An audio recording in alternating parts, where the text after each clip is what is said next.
currently a fellow of the Academy, and William has been a senior civil servant at the Treasury. He's been a senior research fellow at Trinity College, Cambridge, and is currently a fellow of the Institute of English Studies at the School of Advanced Studies of London University.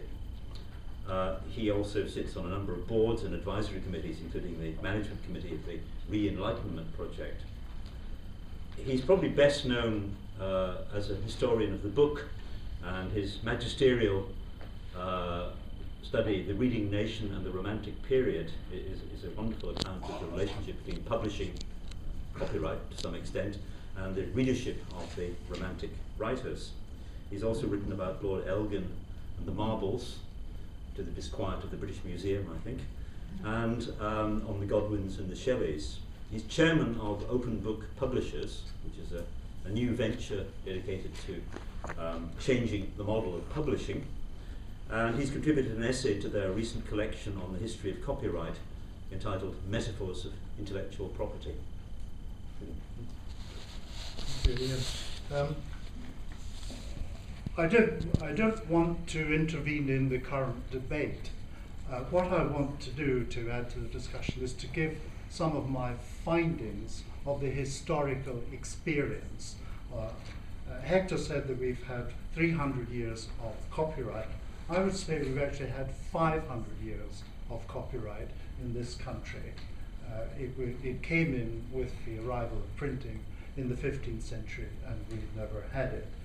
What came in the 18th century was the notion of an authorial copyright, because earlier we had copyright in the hands of corporations. So we've got half a millennium of experience that we can draw on.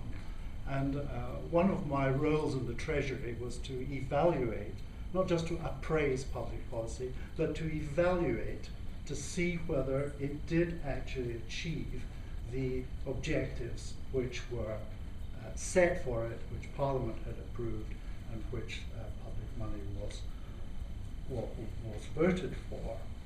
And I think is the role of a historian is to, looking over a long experience, they can see what actually happened. And the one conclusion that emerges very strongly from taking this long view is how very unstable and internally contradictory have been the rhetorics and the metaphors that have been deployed to describe copyright over the centuries. We've had counterfeit and deception, fruits of the womb, sowing and reaping, piracy, trespass, and so on. And these contradictory discourses have coexisted for centuries, and they're employed by judges and courts. They're not just decorative, they're absolutely built into the institution, and are still, as we know, we heard this afternoon from someone say that you could go into a courtroom today and the same rhetorics are being employed in copyright disputes as were being employed in the courts in the 16th and the 15th century. Taking a long view, I can think there are two broad ways of thinking about copyright that have coexisted. One is the notion that this is an economic institution. It's a piece of political economy. The state gives a monopoly right to sell a text, and it gives that right in order to try and benefit the whole community. It's a public interest piece of public policy.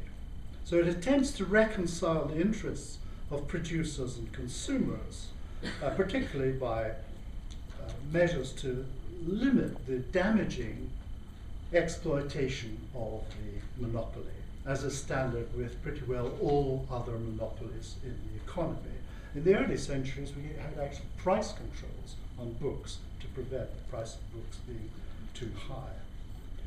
And it evaluates the real world consequences, including particularly price of access, timing of access, knowledge, education, and so on. The other discourse is much more metaphysical. transcendental was a word I heard Jonathan use earlier. It's about natural rights, it's about creativity. Even the word intellectual property is a metaphysical concept. But these metaphysical ideas all exclude all interests beyond those of the cultural producers. They tend to assume or assert that copyright financially incentivizes and benefits authors, artists, as well as publishers. And it tends to assume, although we've had some shaky points on that, that until recently it's tended to assume that the longer and more restrictive the coverage, the better for the culture and for the economy. But if you look at what this economic institution is, we can say that no one can reasonably claim that any substantial text has been compiled solely from privately owned materials. By its use of language, which is essentially social, by its appeal to memory and readerly notions of genre, all texts inescapably draw on knowledge which they share with their readers. Indeed, without this large shared social element, texts would have little or no appeal, and certainly no market value. And furthermore, the intellectual property in every newly created text is in effect the asserting of a private monopoly ownership claim over part of the language domain and the intellectual domain, which had previously been both open and free. It is a privatization. It is an enclosure. It is a word that we heard a lot of in the banking crisis. It is a securitization. Hang on, writers aren't bankers. I think a bit of special claims going on there. No, I'm just explaining the word secure. It's a securitization of... Same kind of metaphor. A securitization of a virtual asset. I'm a writer too, by the way. I've written 6 books which have been much praised while doing other jobs. But if a real property, which is metaphored on, intellectual property is metaphored on a real property like a house, if you divide a house among several people, each one can only get so much. But with intellectual property, that is not the case. One person's level of education or enjoyment of a book doesn't require someone else to have a corresponding lower level of education or knowledge. And these metaphysical, transcendental discourses cannot ever, without empirical information from outside the discourse, take us to impacts and consequences. Nor can histories of what judges and others have said about copyright.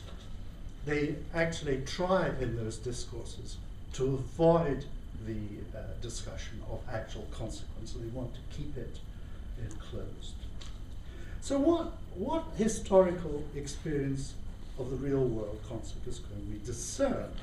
As Ian mentioned, I wrote this big book about the covers 400 years, the English-speaking world, from 1500 to 1900. I chose that as the end of the print era, as a way of conventionally not the end of the print era, but the way of conventionally marking when print ceased to be unique as a carrier of text and was joined by radio and films. And so we have quantified empirical experience of short copyright, absence of copyright, copyright for 1 generation, 2 generations, perpetual copyright, or the situation which we have at present, which is a copyright that is so long that it's equivalent to perpetuity. Now I've put on the table over on the right hand side, not everybody will be able to see it, but I've shown the actual books there of two of the most admired and most demanded literary works of the 19th century. One is Scott's Lady of the Lake, the other is Byron's Don Juan. And you will see that Scott's Lady of the Lake moves from a large volume to a medium-sized volume to a slightly less big volume. But with Byron, it goes right the way down to the smallest imaginable book. You can look at them afterwards if you want. And I've got the actual numbers for the three main variables: price, quantity, and timing of access. For the Lady of the Lake, the prices are 42.12.7 shillings, and the sales go from about 1,000 to tens of thousands. But it takes 15 years to go from the top to the bottom, where it then stops. With Don Juan, the price falls from 57 to 5 over 2 years, because there is no intellectual property. And the sales rise from a few thousand to a few 100,000. And the move down that curve takes place over just 2 years, and the books are the smallest that can be produced within the technological limitations of the time. Tiny words, tiny pages. The Scott is quarto, octavo, duodecimo, and then stops. The Don Juan goes from duodecimo to 24mo and even 32mo. And the point I want to make here is these are very high prices. The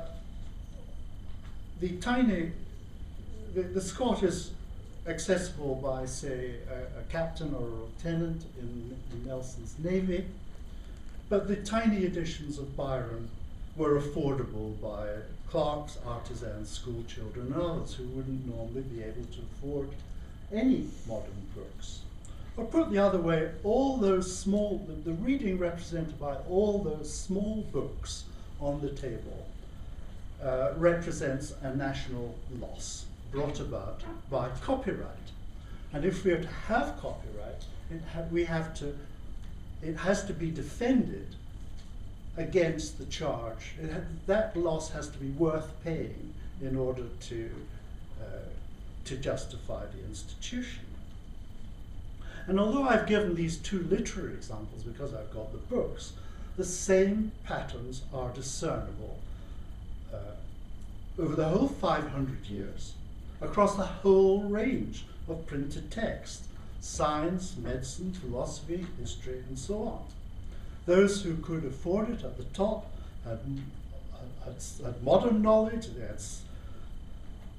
The rest had superseded knowledge, or ignorance, in other words. Those at the top had science, those at the bottom had astrology, those at the top had modern medicine, those at the lower ranks had folklore and books.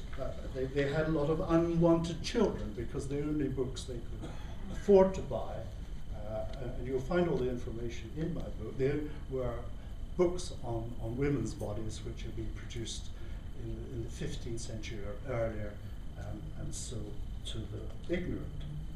So these simple diagrams represented by these books bring out the relationship between the governing structures, price, access, and timing of access in all their starters. And if anyone thinks that modern technology has changed everything, that I don't think is the case. The economics of copyright, devised in the era of ink, paper, and hand presses, can still be observed when technologically there is no difficulty about passing text from person to person in unlimited numbers at infinitesimal units.